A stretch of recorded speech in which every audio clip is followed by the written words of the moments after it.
Boker Tov, everyone. Shavua Tov and Shana Tova. So today is Tzom Gedalia, the fast of Gedalia, and in short, after the destruction of the Bet HaMikdash, so we know that there is the 4 fasts in the year that commemorate the destruction of the Bet HaMikdash. Asara B'Tevet was the siege of Yerushalayim. Shiva Asar B'Tammuz was breaking into the walls of Yerushalayim. Tisha B'Av, of course, is the destruction of the Bet HaMikdash. And Tzom Gedalia is after, where the Bet HaMikdash has been destroyed already, but there was still a yishuv in Eretz Yisrael of Jews. There were still Jews living in Eretz Yisrael that they were allowed from Nebuchadnezzar. And Gedalia ben Achikam was a tzaddik, but he was also respected by Nebuchadnezzar. He said, okay, you're like their leader. So once in his mind, we were in control, it was okay that we were a small group still living in Israel. But unfortunately, there was a Jew that was, his name was Ishmael ben Netanyah. He was pulled in by the Goyim and bribed by them to take out the last remaining Jews, the last remaining leader in Eretz Yisrael. And even though Gedalia heard that Ishmael ben Netanyah is coming to kill him, he didn't believe it. He said, how could a Jew come and do that? He greeted him very respectfully, and unfortunately, he killed Gedalia. And the Jews then, the leftover Jews, they spread out, they went to Egypt, etc.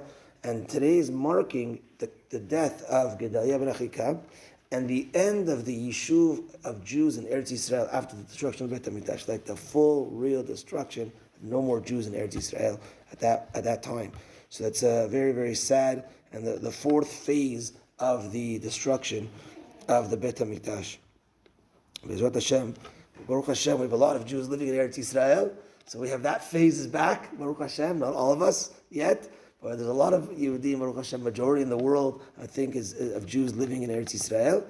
And hopefully the other phases are going to come back soon as well with the building of the Bet HaMikdash, B'mira v'yamenu. Just a few halachot of Yom Kippur.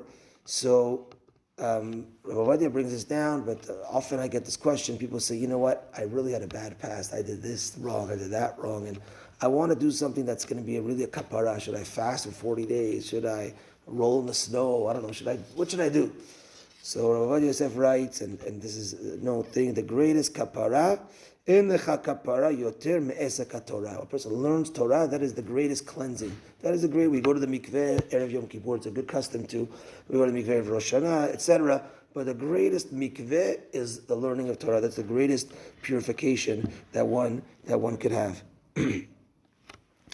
So we also on Erev Yom Kippur we go to the mikveh. We said, and we also it's good if the rabbi goes, the tzibur, the chazan, and in general a person should go. And also on Erev Yom Kippur we pray mincha early.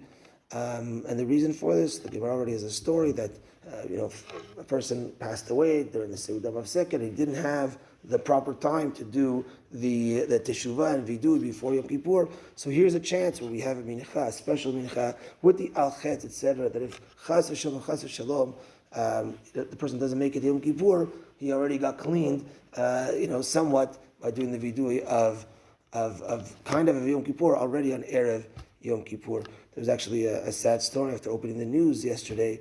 A young man, 28 years old, not married. He was a little bit of a chazan, and he was hired in New York to be a chazan, and he just, second day, he had a heart attack and passed away. Second day of Rosh Hashana, and he actually sang at my kids' camp this summer. It just, I didn't know him personally, but it's just, on Rosh Hashana, Kadosh Baruch Hu has his cheshbon, second day of Rosh Hashana, So you say, okay, if I'm already at Erev Yom Kippur, I'm going to make it to Yom Kippur. I'm here already, right? We never know Hashem's cheshbon. And therefore the Chachamim tell us, do mincha early, and do the al-chet, and do the vidui. We never know what Hashem's calculation is. And therefore, so it brings this halacha a little bit more to light, that to try, again, when we give our neshama back, to give it back pure. On the one hand, you can look at it also, this person had the first day of Rosh Hashana, I'm sure he did teshuvah, and he was the chazan, he was pure, and then he went up to Shemaim the second day. A very, very sad story. I just want to end with the last halacha, is that the Torah calls Yom Kippur Shabbat Shabbaton. And we learn from here that we have to, it's like a double Shabbat, we have to bring in Yom Kippur a little bit early. Even if we bring it in just 5 minutes early, we fulfill the Torah mitzvah. And we learn from Yom Kippur to all other Shabbatot and Chagim to try bringing it in a little bit early. But the actual mitzvah, deoraita, according to all opinions, is on Erev Kippur.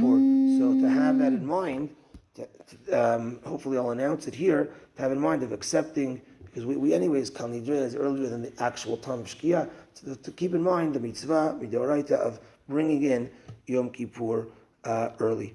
Okay, that's that for today. Mincha tonight with tefillin is at 6:15. It's not going to be the same time all week, but because it's with tefillin, it's a little bit of a longer one. So that's the time for tonight. Mincha with tefillin at 6:15. Have a good day, everyone. Tzom kal, and have a meaningful fast. Time of the Gedilia.